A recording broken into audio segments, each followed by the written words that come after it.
اللہ تعالیٰ نے داؤد علیہ السلام کے معجزات کا ذکر فرمایا ہے، یعنی پہاڑوں کا ان کے تابع ہونا، پہاڑوں اور پرندوں کا ان کے ساتھ مل کے تسبیح پڑھنا، اور جنگ سے حفاظت کے لیے ان کا زرہ بنانا، اسی طرح ہوا کو سلیمان کے تابع کرنا علیہ السلام، اور جو ان کے حکم سے ان کے تخت کو ہوا میں اڑا کر لے جاتی تھی، اور جنات کو ان کے تابع کرنا، وہ ان کے حکم سے کام کرتے تھے۔ جنات بھی، جن بھی تابع ہوتے ہیں اللہ کے نبیوں کے۔ جب نبی پاک طائف سے واپس آئے تھے تو حضور پریشان تھے، تو جنوں کی جماعت نے آ کے کلمہ پڑھا، کہا یا رسول اللہ اگر وقتی طور پر انسان نہیں مانتے تو ہم تو حاضر ہیں نا، ہمیں کلمہ پڑھا دیں۔ جن رسول اللہ کے غلام بنے تو حضرت سلیمان کا تخت بھی ہوا میں اڑتا تھا۔ کبھی کسی زمانے میں لوگ اس پر اعتراض کرتے تھے کیسے اڑ سکتا ہے، جب سے جہاز اڑنے لگ گیا ہے نا، اب سائنسدانوں نے اس پہ اعتراض کرنا چھوڑ دیا ہے، باقی بھی ساری چیزوں پہ چھوڑ جائیں گے آہستہ آہستہ۔ انسان سے مجبوری میں کوئی کام ہو جائے تو وہ تو معاف ہوتا ہے، لیکن وہ کہے کہ میں بھول گیا تھا، میرا دھیان نہیں رہا تھا، مجھے یاد نہیں رہا تھا، تو یہ غفلت ہے۔ تو غافل اب جب آپ ہو جاتے ہیں تو پھر غفلت انسان کو روز بروز زیادہ غافل کرتی جاتی ہے۔ مال کماتے کماتے مقصد مال نہیں بنانا، دولت حاصل کرتے کرتے محبت دولت کی نہیں دل میں پیدا کرنا، بال بچے، گھر بار، مکان، اس کے پیچھے بھاگتے بھاگتے ایسا نہ ہو کہ پلٹ کر دیکھیں تو ہمارا بہت سا روحانی، فکری اور ذہنی نقصان ہو چکا ہو۔ بہت سارے لوگ ہم میں سے ایسے ہیں جو الحمدللہ مقصود نہیں دولت کو بناتے، جن کا مقصود رزق حلال ضرور ہے، لیکن وہ اس کو اپنے ذہن پہ سوار نہیں کرتے، صرف دولت کی ہو کے زندہ نہیں ہے، وہ اللہ کے بندے بن کے زندہ ہے، رسول اللہ صلی اللہ علیہ وسلم کے غلام بن کے فخر محسوس کرتے۔ دولت کی طرف جتنی زیادہ ہماری توجہ ہو گئی ہے اور مال کی جانب جتنا زیادہ ہمارا ذہن ہو گیا، سارے رشتے مال میں تلنے لگ گئے، ہر چیز کو اسی عینک سے دیکھا جانے لگا ہے۔ اللہ تعالیٰ نے قرآن مجید میں ارشاد فرمایا کہ یا ایھا الذین آمنوا لا تلھکم اموالکم ولا اولادکم عن ذکر اللہ، اے ایمان والو، تمہارا مال اور تمہاری اولاد تمہیں اللہ کے ذکر سے کہیں غافل نہ کر دے۔ اولاد بھی تمہاری ہے، مال بھی تمہارا ہی ہے، رہے گا بھی تمہارے پاس، لیکن اس کی موجودگی میں غافل نہ ہو جانا، غافلوں جیسی زندگی نہ بتانا۔ جو لوگ سڑک کو منزل بنا لیتے ہیں وہ رستے میں رہ جاتے ہیں۔ سڑک جو ہوتی ہے وہ راستہ ہوتی ہے، منزل نہیں ہوتی۔ یہ جو رزق ہے، دولت ہے، مال ہے، اولاد ہے، یہ تو سارا رستہ ہے اللہ کی طرف جانے کا، کہ تھوڑا سا رزق حلال کمائیں، کمر سیدھی ہو جائے، اور پھر ہم اپنے رب کریم کی عبادت کریں۔ ہم رزق حلال کمائیں تاکہ ہم ہاتھ پھیلانے سے بچیں، اور ہم اللہ کے بندوں کی ضروریات کا خیال کریں، دین کے کاموں میں اپنے آپ کو مشغول کریں، کچھ نہ کچھ اپنا حصہ پیش کریں۔ یہ مقصود تھا، یہ منزل نہیں، یہ تو صرف ایک رستہ تھا۔ ہم نے اب کیا کیا ہے کہ یہی چیز ہماری منزل بن کے رہ گئی ہے۔ رات پیسے گننا، سویرے اٹھ کے پھر گننا شروع کر دینا، پیسوں میں رشتوں کو تولنا، پیسے کے ساتھ ہی اپنے آپ کو ہر وقت لگائے رکھنا، الجھ کے رہ گئے ہیں لوگ، الجھ کے، اور پھر کوئی بندہ جیت نہیں رہا۔ ہمارے دادا بھی یہی کہتے تھے کہ کچھ پیسے کمانے ہیں تاکہ بچے پال لوں، یہ کہتے کہتے چلے گئے۔ ہمارے ابا بھی یہی کہتے تھے، پھر اس کے بعد ہم نے بھی یہی بولنی شروع کر دی ہے، تو جیتا تو کوئی بھی نہیں، جیتا تو کوئی بھی نہیں۔ مال کو ضرور حاصل کرے۔ حضرت بہاءالحق نقشبند بخاری رحمۃ اللہ علیہ فرماتے، میں نے مینا کے میدان میں ایک نوجوان دیکھا جو لاکھوں کا کاروبار کر رہا تھا، لاکھوں کا، دیناروں کا کاروبار کرتا تھا، سونے چاندی ہیرے جواہرات کا کام کرتا تھا، لیکن فرماتے میں نے اس کے دل پہ نظر ڈالی، لاکھوں کا کام کرتا تھا پر اس کا دل ایک منٹ کے لیے بھی اپنے رب کی یاد سے غافل نہیں تھی۔ ہر وقت اس کا دل اپنے مالک کی یاد میں مصروف تھا، ہر وقت۔ ارشاد فرماتے ہیں کہ میرا شروع میں اس کے بارے میں گمان یہ تھا کہ دیکھو یہ شخص کیا کر رہا ہے، پیسہ کما رہا ہے، دولت کے چکر میں پڑا ہوا ہے۔ فرماتے ہیں کہ پھر میں نے ایک اور منظر دیکھا، ایک اور رنگ میں نے دیکھا کہ وہ کما رہا تھا، اور پھر اختتام حج پہ میں نے دیکھا کہ جو کمایا تھا سارا اللہ کے بندوں پہ خرچ کر رہا تھا۔ آپ اور میں، ہم نے دیکھنا صرف یہ ہے کہ کہیں ایسا تو نہیں ہے کہ دولت میں الجھ گئے۔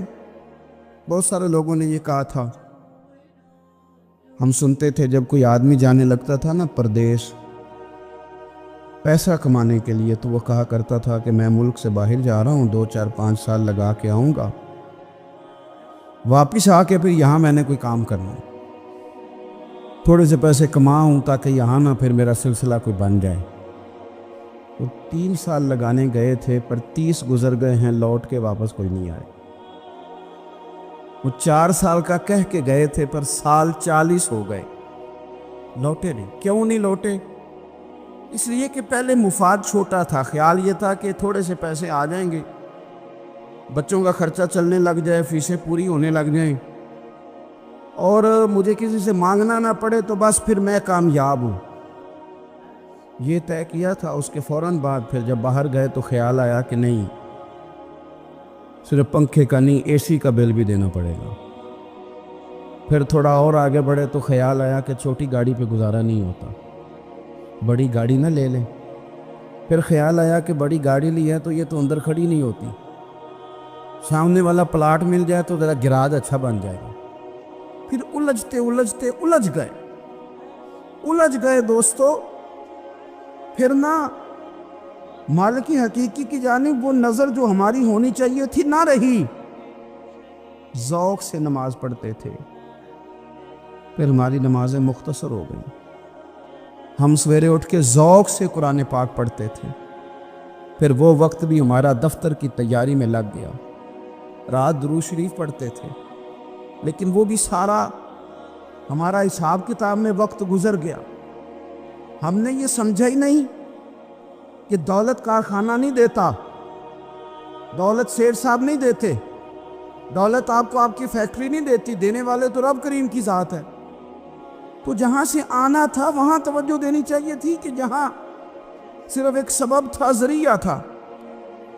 حضرت اویس کرنی رضی اللہ تعالیٰ عنہ، ہمارے صوفیاء میں ایک لفظ بولا جاتا ہے فقر بوذر، یعنی کچھ لوگ ایسے ہیں جو سیدنا ابو ذر غفاری رضی اللہ تعالیٰ عنہ کے طریقے پہ چلتے ہیں۔ ایک لفظ بولا جاتا ہے فقر بوذر، کچھ لوگ فقر بوذر کے قائل تھے، اسی مزاج کے قائل تھے حضرت سیدنا اویس کرنی رضی اللہ تعالیٰ۔ ان کے ذہن میں ایک بات بیٹھ گئی تھی کہ یار دینے والا اللہ ہے، دینے والا عزت بھی اللہ دے گا، رزق بھی اللہ دے گا۔ بلکہ امام غزالی رحمۃ اللہ علیہ نے تو حدیث لکھی ہے، آپ فرماتے ہیں کہ نبی پاک صلی اللہ علیہ وسلم نے فرمایا جس نے بندوں سے عزت تلاش کی رب اسے رسوا کر دے گا۔ جو سیاست کر کے عزت حاصل کرنا چاہتا ہے، جو اس طرح کا ماحول بناتا ہے کہ میں کوئی ایسے کام کروں کہ لوگ میری واہ واہ کریں، لوگوں سے عزت کا حصول کرنے والے کو رسوا کر دیا جاتا ہے۔ عزت دراصل وہی ہے جو رب کریم عطا فرماتا ہے۔ میرے عزیز دوستو، آپ اپنی توجہ، دل کی توجہ، روح کی توجہ اپنے مالک کی جانب جب کر لیتے ہیں، غفلت کا پھندا اتار دیتے ہیں، اور ہر وقت غلبہ رکھنا پیسوں کا، ہر وقت اسی میں سوچنا، اسی میں محو ہو جانا، پھر آپ کا ذہنی نقصان ہوتا ہے۔ پھر آپ کی روح جو ہوتی ہے وہ بے چین رہنے لگتی ہے۔ پھر ایسے بھی غریب دیکھے جن کے پاس پیسے ہیں، پیسوں کے علاوہ کوئی شے بھی نہیں۔ پھر ایسے بھی تنگ دست دیکھے کہ جن کے پاس جائیدادیں بڑی ہیں پر ان کے پاس رات کو سکون سے سونے کے لیے وقت کوئی نہیں۔ عزیز بھائی، حضرت ویسے کرنی رضی اللہ تعالیٰ عنہ کی ملاقات ہو گئی حضرت حرم بن حیان کے ساتھ، یہ بھی تابعی ہیں۔ تو حضرت حرم بن حیان رحمۃ اللہ علیہ کہتے ہیں یہ نا ہم تو خیر بڑی ساری باتیں سنتے ہیں تو نصیحت نہیں نہ حاصل کرتے، ویسے بھی یہ دور تقریریں کرنے تقریریں سننے کا ہے۔ جو عمل کرنے والے لوگ تھے ان کا کیا طریقہ تھا کہ وہ ایک دو جملے کافی تھا، علم و بس کری ہو یار وہ ایک کو یہ رفتے نہیں درکار، جملہ ایک بھی تیرے لیے کافی ہے، لیکن شرط یہ ہے کہ تو عمل کا ارادہ رکھتا ہو، تیرا خیال ہو کہ عمل کرنا ہے۔ وہ لوگ نا مختصر سی باتیں کرتے، مختصر سی نصیحتیں کرتے، لیکن وہ اخذ جلدی کرتے، اس میں سے اپنے لیے خیر جلدی تلاش کرتے۔ حضرت حرم بن حیان کی ملاقات ہوئی حضرت اویس کرنی رضی اللہ تعالیٰ عنہ کے ساتھ، تو حضرت حرم بن حیان کہتے ہیں میں نے عرض کی حضور میں کسی ملک میں جا کے رہنا چاہتا ہوں، کہیں سکونت اختیار کرنا چاہتا ہوں، یہاں سے ہجرت کرنا چاہتا ہوں، تو مجھے کوئی آپ مشورہ دے میں کہاں جاؤں؟ تو فرماتے ہیں کہ میں نے جب یہ سوال کیا تو حضرت ویسے کرنی نے مجھے اشارہ دیا، فرمانے لگے ملک شام چلا جا۔ کہتے میں نے اگلا سوال کیا حضور وہاں جا کے کاروبار کیا کروں گا، رہوں گا کیسے، کھاؤں گا کہاں سے؟ تو فرماتے ہیں حضرت ویسے کرنی نے رومال اٹھایا، کندھے پہ رکھا اور چلنے لگے۔ میں نے کہا حضور آپ نے سوال کا جواب ہی نہیں دیا۔ تو فرمانے لگے جس دل کو ابھی تک یہی یقین نہیں آیا کہ روزی کون دیتا ہے اسے میں نصیحت کیا کروں؟ میں تجھے نصیحت کروں جسے آج تک یہی نہیں پتا کہ روزی کون دیتا ہے؟ تو ابھی تک اپنے دل کو پکا ہی نہیں کر پایا کہ روزی رب دیتا ہے؟ او خدا کے بندے کیا نصیحت کروں تجھے؟ تو ابھی تک یہاں اڑا ہوا ہے۔ تیرا جو توکل ہے وہ مضبوط ہونا چاہیے، تیرا بھروسہ اپنے رب کی ذات۔ تو غافل ہو گیا اللہ سے، تو نے اسباب پر بھروسہ سارا کرنا شروع کر دیا۔ اسباب اختیار کیے جاتے ہیں، بھروسہ رب کریم پہ کیا جاتا ہے۔ ہماری جو غفلت ہے نا وہ بھلا کیوں ہوئی ہے؟ اس لیے ہوئی ہے کہ پیسے کسی کو بھی برے نہیں لگتے، پتہ نہیں ان میں کیا کشش ہے۔ یہ نہ آپ کسی جگہ بھی ان کا نام لے لیتے ہیں، یہ کسی جگہ بھی آ جاتے ہیں تو یہ برے لگتے ہی نہیں۔ یہ جناب بڑی بڑی فقیری کا دعویٰ کرنے والے اور لوگوں کو طریقت اور تصوف کا درس دینے والے ان کو بھی اچھے لگتے ہیں۔ یہ تو جناب جو لوگوں کو کہہ رہے ہیں فقیر ہو جاؤ فقیر ہو جاؤ، وہ خود امیر ہوتے جا رہے ہیں۔ یہ پتہ نہیں ان میں کیا ہے ایسا خاص۔ ہمارے ایک استاد تھے تو مزاج میں بڑی ظرافت تھی، حالانکہ بڑے اللہ والے بندے تھے، تو بات بڑی وہ دل لگی کی کیا کرتے تھے۔ تو ایک دن ہم نے پوچھا استاد جی خوشبو کون سی اچھی لگتی ہے؟ کہنے لگے بیٹا جو پیسوں میں سے آتی ہے وہ مجھے بڑی اچھی لگتی ہے، اس لیے کہ ملتے کم ہیں۔ ہمارا نا جب اس طرح کا ذوق بن جاتا ہے نا، آپ مزاج بنا لیتے ہیں پیسوں کا۔ لوگ سمجھتے ہیں کہ غریبی کا ڈر شاید زیادہ ڈر ہے، لیکن کبھی آپ دروازہ رسول پہ جائیں نا تو حضور نے تو کوئی اور ڈر بیان کیا ہے۔ حضرت ابو عبیدہ بن جراح رضی اللہ تعالیٰ عنہ بحرین سے نا مال لے کے آئے بہت سارا، حضور نے بھیجا، جزیہ لینے گئے، یہاں مال غنیمت کا کچھ مال تھا، آپ لے کے مسجد میں آئے تو لوگوں کو پتہ چل گیا کہ آج مال آیا ہے۔ اب سب کو حصہ ملتا تھا اس میں سے، بدریوں کو زیادہ ملتا تھا، باقی لوگوں کو بھی ملتا تھا۔ تو فجر کی نماز کے بعد لوگ گھروں کو جایا کرتے تھے، لیکن آج پتہ چلا نا مال آیا ہے۔ تو یہ سیاستہ میں حدیث موجود ہے، سب لوگ مسجد میں بیٹھے رہے۔ حضور علیہ السلام نے فرمایا تمہیں پتہ چل گیا مال آیا ہے؟ عرض کی حضور ہاں۔ فرمایا تمہیں بانٹنے لگے ہیں، دینے لگے ہیں۔ ہم نا غریبی سے ڈرتے ہیں، ہم اپنے بچوں کے لیے دعا کرتے ہیں ان پہ غربت نہ آئے، ہم اپنے بہن بھائیوں کے لیے دعا کرتے ہیں ان پہ غربت نہ آئے، کرنی چاہیے، لیکن ذرا اس حدیث کے مفہوم کو بھی دیکھیے گا۔ نبی پاک صلی اللہ تعالیٰ علیہ وآلہ وسلم نے فرمایا تمہیں دینے لگے ہیں، مال آ گیا ہے، لیکن میرے قریب نے اپنی امت کے لیے جس چیز کا ڈر محسوس کیا وہ کیا ہے؟ حضور کے دل میں کس چیز کا خدشہ تھا وہ کیا ہے بیان کیا۔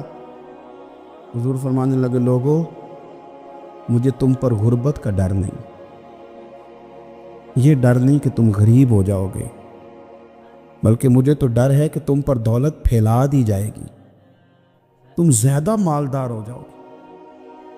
خوف غریبی کا نہیں، خوف تمہارے مال کا ہے۔ اور حضور فرماتے ہیں کہ پھر تم انہی باتوں میں مبتلا ہو جائے گا جن میں پرانی امتیں مبتلا ہوئی تھی، اور جب وہ اللہ کی نافرمانی میں مبتلا ہوئی تھی تو پھر وہ ہلاک کر دی گئی تھی۔ مجھے ڈر ہے، مجھے ڈر ہے۔ ہاں، جہاں دولت آتی ہے وہاں سستی بھی آتی ہے، جہاں دولت آتی ہے وہاں معاذ اللہ عیاشی بھی آتی ہے، جہاں دولت زیادہ آ جاتی ہے وہاں پھر لوگ ہر چیز کو دولت میں تولنے لگتے ہیں۔ جہاں دولت زیادہ آتی ہے میرے بھائی، پھر لوگ سمجھتے ہیں کہ ہر چیز میں خرید لوں گا، پھر لوگوں کے ذہنوں کے اندر اس طرح کا فطور آتا ہے۔ حضور نے فرمایا مجھے ڈر ہے تمہارے دولت مند ہونے کا، ڈر ہے دولت مند ہونے کا۔ یارو، اپنے پیسوں سے ڈرا کرو، اپنی جائیدادوں سے ڈرا کرو، اپنے مال سے ڈرا کرو۔ وہ ہم نے جو بڑے بڑے محلات تعمیر کرنے شروع کیے ان سے ڈرا کرو، اس لیے کہ حضور نے فرمایا مجھے ڈر ہے۔ حضرت ابو بکر صدیق رضی اللہ تعالیٰ عنہ تشریف فرما تھے۔ ہمارے بچے بہت زیادہ آسانی مانگتے ہیں۔ اقبال نے کہا لہو مجھ کو رلاتی ہے جوانوں کی تن آسانی۔ جب میں جوانوں کا مزاج دیکھتا ہوں کہ اتنے آرام پسند ہو گئے ہیں تو پھر میری آنکھوں سے لہو بہتا ہے۔ لہو مجھ کو رلاتی ہے جوانوں کی تن آسانی۔ ان کا وجود اتنا آسانی کا ماحول لینا چاہتا ہے، ذرا سی بھی کوئی تکلیف آپ دیکھ لیں، لائٹ بند ہو جائے تو مصیبت کھڑی ہو جاتی ہے۔ کسی جگہ چند منٹ کے لیے، آدھے گھنٹے کے لیے ٹریفک بند ہو جائے تو مثلاً کیا ہو جائے گا، لیکن یہ کہ طبیعتوں میں تلخی، اور جب وہ گاڑیاں آہستہ آہستہ چلتی ہیں تو ایک دوسرے سے آگے بڑھنے کی وہ شدت، وہ ہمارے مزاج میں ایک دوسرے کے بارے میں دل میں بڑے بڑے جملے، کیوں؟ اس لیے کہ ہماری طبیعت آسانی پسند ہے۔ ذرا سی بھی کوئی رکاوٹ ہم نہیں برداشت کرتے، تھوڑی دیر کے لیے ٹھہرنا پڑ جائے ہمارے لیے بڑا مشکل کام ہے۔ داتا صاحب رحمۃ اللہ علیہ نے کشف المعجوب کے اندر لکھا ہے کہ صوفیاء کا ایک گروہ ایسا گزرا ہے جو ملامتی کہلاتے ہیں۔ ان کو لوگ برا کہیں تو وہ خوش ہوتے ہیں۔ وہ سمجھتے ہیں جب لوگ تنقید کرتے ہیں تو نفس پہ بوجھ پڑتا ہے، جب کوئی دل توڑتا ہے تو اللہ کی بارگاہ میں رونا آسان ہو جاتا ہے۔ ایک گروہ گزرا ہے صوفیاء کا، وہ پسند کرتے ہیں اس چیز کو۔ یہ بہت زیادہ تعریف، توصیف، نعرے، شور، یہ بعض اوقات نفس کے تکبر کا سبب بنتا ہے۔ آپ ملاحظہ کر لیں،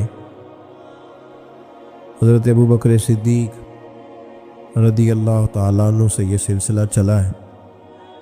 کس قدر زیادہ تانے تھے ان کے لیے، کتنی زیادہ آزمائش تھی ان کے لیے، کتنا زیادہ پریشانی کا سامان تھا، لوگ کیا کچھ کہتے تھے۔ اور پھر یہ سلسلہ تمام صحابہ کے لیے اسی طرح رہا۔ آپ لوگ جن لوگوں کی تعریف کرتے ہیں یہ ضروری نہیں کہ باقی بھی سارے ان کی تعریف کرتے ہوں۔ امام علی مقام سیدنا امام حسین رضی اللہ تعالیٰ عنہ کا ہم دن مناتے ہیں، پوری امت مسلمہ امام حسین رضی اللہ تعالیٰ عنہ کی عظیم قربانی کی یادگار مناتی ہے، تو سارے کلمہ گو تو ایسا نہیں کرتے۔ آج بھی ڈھیروں لوگ ہیں جو تانا دیتے ہیں، اس کو سیاسی جنگ کہتے ہیں۔ دین کے لیے یہ جو آزمائش رہی، یہ جو تانا رہا، یہ جو تنقید رہی، یہ اس کا حسن رہا، یہ چیز اس کو نکھارتی ہے، یہ اس کے اندر تازگی پیدا کرتی ہے۔ جب آپ کو راہ دین میں کوئی برا کہتا ہے تو آپ کے لیے وہ چیز مزید حسن کا سامان پیدا کرتی ہے، آپ کے لیے مزید بہتری ہوتی ہے۔ داتا صاحب رحمۃ اللہ تعالیٰ علیہ نے خود لکھا ہے، داتا صاحب فرماتے ہیں کہ ایک طریقت کا ایک مسئلہ میرے لیے بن گیا تھا۔ روحانی سفر انسان کر رہا ہوتا ہے نا، جب بڑے اچھے اس کے اوراد و وظائف چل رہے ہوتے ہیں، عبادات چل رہی ہوتی ہیں، تہجد میں بوجھ نہیں ہوتا اس کے لیے اٹھنا، تلاوت قرآن پاک صحیح کر رہا ہوتا ہے، اگر مراقبے پہ بیٹھا ہے تو صحیح بیٹھا ہوتا ہے، اس کے اسباق صحیح چل رہے ہوتے ہیں۔ کئی دفعہ رکاوٹ آ جاتی ہے، اس کی کوئی نہ کوئی وجہ ہوتی ہے، یہاں تو کہیں غلطی ہو جاتی ہے، یا انسان کوئی ایسی بھول کر بیٹھتا ہے جس کے نتیجے میں بریک لگ جاتی ہے۔ داتا گانج بخش علی حجویری رحمۃ اللہ تعالیٰ علیہ ارشاد فرماتے ہیں کہ میرا طریقت کا کوئی مسئلہ بن گیا، روحانی سفر جو میں طے کر رہا تھا۔ آج کل تو خیر سارے لوگ طے کر کے بیٹھے ہوئے نا، ہم سارے سفر، ہم تو مسافر ہے ہی نہیں، ہم نے تو مکمل کر لیا سفر۔ ہم تو گفتگو کرتے ہیں تو ایسے لگتا ہے کہ جیسے طریقت کے اماموں میں ہمارا نام لکھا جائے گا۔ بالکل ہم کوئی ماحول ہی نہیں ایسا کہ کوئی سیکھے، کوئی پوچھے، کوئی سوال کرے، کوئی آگے بڑھنے کی کوشش کرے، مزاج نہیں رہا ہمارا۔ تو داتا صاحب کہتے ہیں میں ایک روحانی مسئلے میں الجھ گیا تھا، تو میں نے بڑے اوراد کیے، وظائف پڑھے، بڑا میں نے اللہ اللہ کی، بڑا کچھ کیا، جو ممکن تھا میں نے کیا، کئی مزارات پر حاضری بھی دی، صدقات و خیرات بھی کیے، لیکن وہ میرا مسئلہ حل نہیں ہوتا تھا۔ وہ ایسا مسئلہ تھا جو الجھ گیا، مجھ سے حل نہیں ہو رہا تھا۔ آپ فرماتے ہیں میں چلتے چلتے ایک مسجد میں گیا تو وہاں کچھ درویش بیٹھے تھے، درویش، اور وہ عجیب مجذوب صفت لوگ تھے، ایک گروہ ان کا پورا بیٹھا ہوا تھا۔ فرماتے ہیں انہوں نے میری طرف دیکھا تو میرا مذاق اڑانا شروع کر دیا، پھر انہوں نے خربوزے کھانے شروع کیے، وہ خربوزہ کھاتے تھے اور چھلکے مجھے مارتے تھے۔ آپ فرماتے ہیں وہ چھلکے مار کے پھر ہنستے تھے، پھبتیاں کستے تھے، میرا مذاق اڑاتے تھے۔ فرماتے ہیں وہ میرا مسئلہ جو کئی دنوں کا اٹکا ہوا تھا، حل نہیں ہو رہا تھا، ان کی یہ حرکت کرنے سے میرا وہ والا مسئلہ اللہ نے حل فرما دیا۔ میرے اندر وہ تازگی پیدا ہو گئی۔ جب کوئی شخص خبر لاتا ہے نا آپ کے لیے جب کوئی خبر لاتا ہے کہ فلاں نے آپ کو برا کہا، تو اس میں محاذ نہیں قائم کرنا چاہیے۔ ایک ہم لوگ محاذ بنا لیتے ہیں، جو موقع ہماری عین اصلاح کا ہوتا ہے، جس میں ہمارے لیے بڑے اسباق ہوتے ہیں، ہماری بہتری بہت زیادہ اس کے اندر مضمر ہوتی ہے، ہم اس کو سمجھتے ہی نہیں۔ یہ جو دین کے لیے تانا ہوتا ہے نا جے کر، یہ تانے نصیب ہو جائیں ہمیں، اگر ہمارے مقدر میں آ جائیں یہ تانے، تو یہ بڑا فائدہ کریں گے، یہ نفع کریں گے۔ بہت سارے تانے ہم برداشت کرتے ہیں، لوگ بہت ساری برادریوں کو اچھا نہیں سمجھتے، ہم سہتے ہیں، ابھی کوئی برادری چھوڑ کے نکلا تو نہیں۔ بہت سارے لوگ بہت ساری چیزوں کو اچھا نہیں سمجھتے، لیکن ہم نے احتجاج تو نہیں کیا۔ مذہب کے معاملے میں ذرا سا ہلکا سا کو تانا دیتا ہے۔ میں نے کہا کہ آپ دیکھیں نا داتا صاحب نے کتنی خدمت کی، تو کیا سارے لوگ اچھا کہتے ہیں داتا صاحب کے مزار کو؟ آج بھی اتنی لمبی زبانیں نکال کے لوگ کہتے نہیں وہ شرک کا اڈا ہے، معاذ اللہ۔ بابا فرید علیہ رحمہ زہد الانبیاء، شیخ الاسلام، تو کیا ساری دنیا ان کو صحیح کہہ رہی ہے آج بھی؟ تو یہ تو بھائی لطف ہے، آپ اس لطف کا رنگ کیوں خراب کرتے؟ اس کا ذائقہ لے، اس طرف بھی توجہ کرے، اس پر غور کرے۔ میرے اعلیٰ حضرت فاضل بریلوی رحمۃ اللہ تعالی علیہ، اعلیٰ حضرت رحمۃ اللہ علیہ کے زمانے میں لوگ انہیں مجدد کہتے تھے، ان کے زمانے میں ہی انہیں امام اہل سنت کہا جاتا تھا۔ ان کے دور میں بڑے بڑے شیخ الحدیث، بڑے بڑے لوگ ان کی بارگاہ میں آ کے بیٹھا کرتے تھے۔ سید دیدار علی شاہ صاحب رحمۃ اللہ علیہ عمر میں ان سے بڑے تھے، لیکن پھر بھی ان کی خدمت میں آ کے بیٹھتے تھے۔ صدر اللہ فاضل سید نعیم الدین مراد آبادی جیسی شخصیات ان کی بارگاہ میں رات کو بیٹھا کرتے تھے۔ بڑے بڑے قیمتی لوگ، حضرت محدث صورتی، یہ مرید تھے مولانا فضل الرحمان گنج مراد آبادی رحمۃ اللہ علیہ کے، اور پڑھا بھی انہی سے، خلافت بھی انہی سے، سارا سلسلہ انہی سے، لیکن ہر وقت اعلیٰ حضرت کے پاس بیٹھے رہتے تھے، اور عمر بھی اعلیٰ حضرت سے زیادہ تھی۔ تو کچھ لوگوں نے کہا کہ سارا سلسلہ وہاں ہے، بیٹھے یہاں رہتے ہو۔ فرمانے لگے یار جو ایمان کی لذت ان کے پاس ملی ہے وہ کسی اور جگہ نہیں ملی، ہر چیز اپنی جگہ پہ۔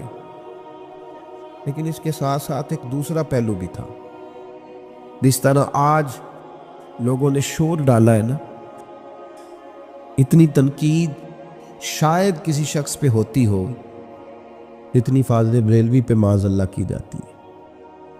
لوگ بدعتی کہہ کے، قبر پرست کہہ کے، بڑا کچھ کہہ کے تانے نہیں دیتے، انہیں الزامات نہیں لگتے. تو یہ آج نہیں شروع ہوئے، اس زمانے میں بھی یہ سلسلہ جاری تھا. حضرت مولانا ظفر الدین صاحب بہاری رحمۃ اللہ تعالی علیہ بہت بڑے عالم تھے، بخاری کی شرح فرمائی، اور اعلیٰ حضرت کے خلفاء میں سے تھے، بڑے قابل آدمی تھے، بہت بڑے عالم تھے. تو پیار بھی بڑا تھا، جس سے محبت ہوتی ہے اس کی غیرت بھی انسان کے دل میں ہونی چاہیے.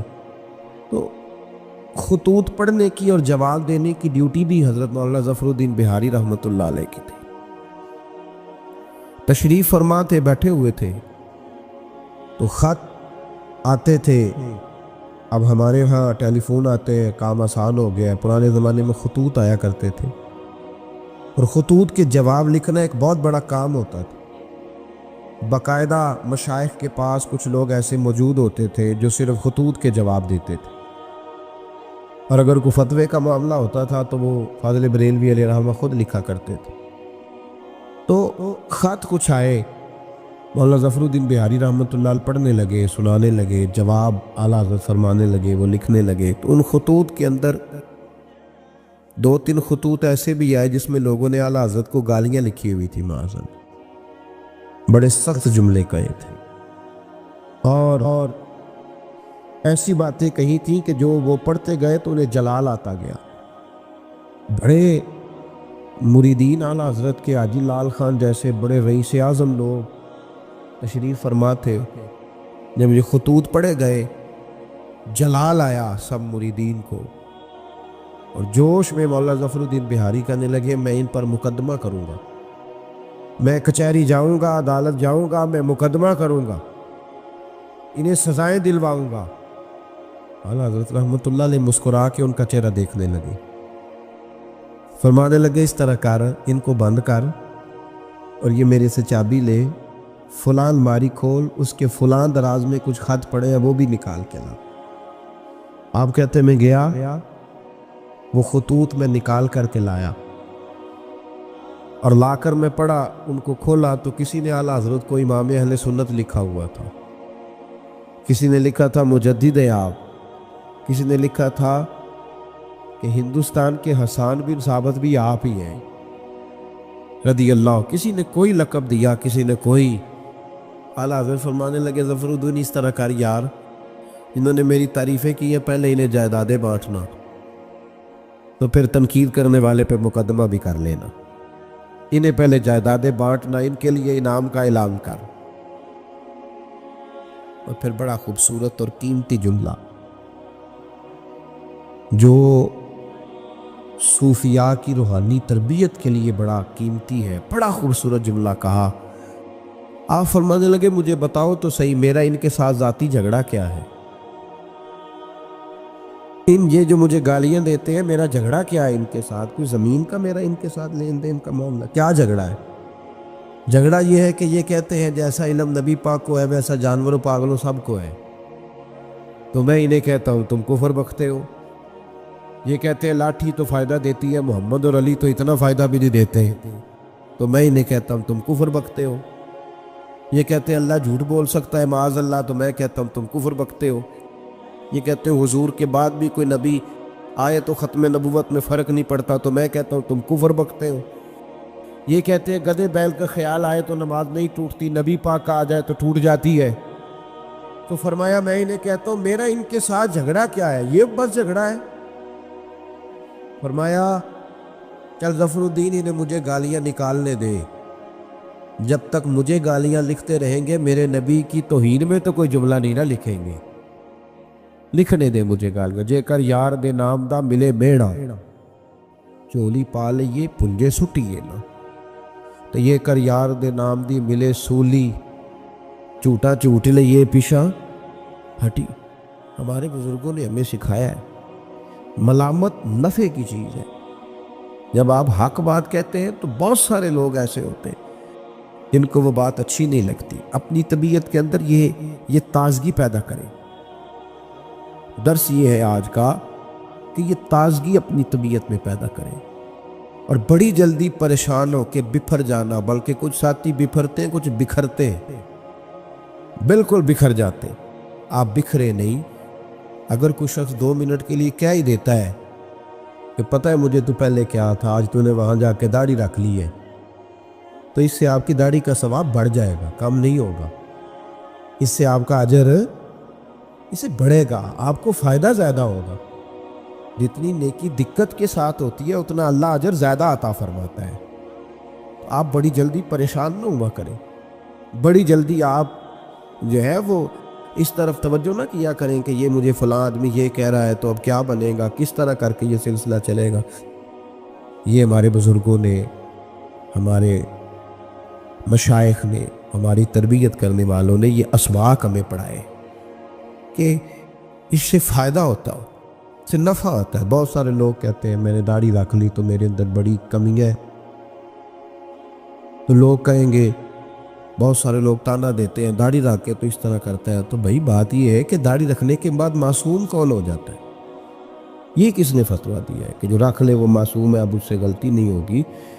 تو گناہ چھوڑنے کی کوشش کرنی چاہیے، بلکہ میرا تو نظریہ یہ ہے کہ داڑھی بہت سارے گناہوں سے بچا لیتی ہے بندے کو، بہت ساری گناہوں سے داڑھی بندے کو یہ محفوظ کر لیتی ہے۔ یہ چیزیں آپ کو بچائیں گی، آپ کا تعارف پڑ جائے گا، آپ کے لیے لوگ اچھے جملے کہنے لگ جائیں گے، خیر کا فکر آپ کے لیے ادا کیا جائے گا۔ اس لیے نیکی کے راستے میں جب کوئی آدمی کوئی کسی جگہ پہ کسی شخص کو برا کہے، پھر ایک اور سوال ہے، اس کا جواب بھی بڑا ضروری ہے۔ کہتے ہیں جب میں برا تھا مجھے کوئی تنگ نہیں کرتا تھا، کسی کی طاقت نہیں ہوتی تھی، اب میں اچھا ہو گیا ہوں تو سارے چڑھائی کر جاتے ہیں۔ او بھائی بات سنو، بڑی سادی سی بات، میں نے شاید پہلے بھی ایک دفعہ یہ جملہ کہا تھا آپ کو سمجھاتے ہوئے، پھر کہتا ہوں۔ میرے محبوب پاک صلی اللہ تعالیٰ علیہ وسلم کی سیرت کے جو کمالات ہیں ان میں سے ایک بہت بڑا کمال یہ ہے کہ نبی پاک کی ذات تک لوگوں کی رسائی بڑی آسان تھی، آسان رسائی تھی، کسی کو مشکل، کسی کو دقت نہیں ہوتی تھی حضور تک پہنچنے میں، آسان رسائی۔ اگر کوئی شخص سمجھنے لگ گیا تیرے بارے میں کہ تجھے میں کچھ کہہ لوں گا تو اب یہ کچھ کہے گا نہیں، تو اس میں حرج کیا ہے؟ کیا حرج ہے؟ اور ایک نسخہ اور دے رہا ہوں، اس پہ بھی عمل کر کے دیکھیں۔ ایک ہوتا ہے کسی کے ساتھ لڑائی کرنا، وہ 2 منٹ کی ہوتی ہے۔